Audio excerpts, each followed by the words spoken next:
Once you have sent a customer their invoice, we then need to look into how to record their payment. There are a few different ways to get to this section, but again, I really like to look at the customer details just so that I am familiar with the activity that's going on with that customer. Maybe they forgot an invoice or they're past due or something was duplicated along the way. So I really like to go in and look at the particular customer profile. To get to that section, you will select Get Paid and Pay, and then navigate to Customers, and then select the customer that we received the payment for.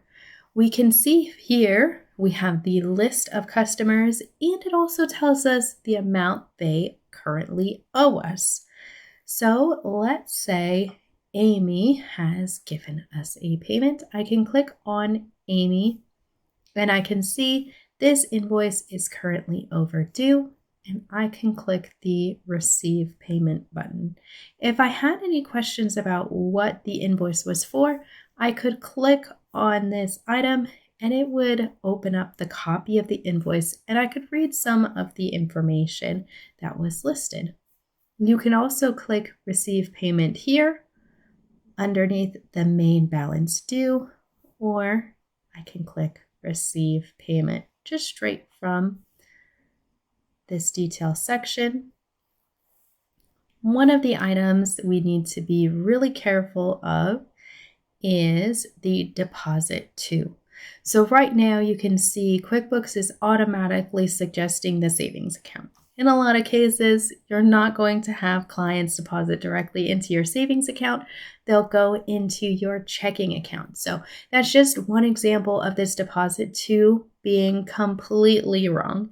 And if it's wrong, then that means when it actually comes through on the bank feed, it won't match to anything. And now you have all of your revenue duplicated, which means you may accidentally pay more income taxes. So to avoid that, what I like to do is either be very, very careful about making sure you are changing this to the correct bank where you receive the money, or you can always use undeposited funds. I think undeposited funds is one of the most underrated functions of QBO, and I love it.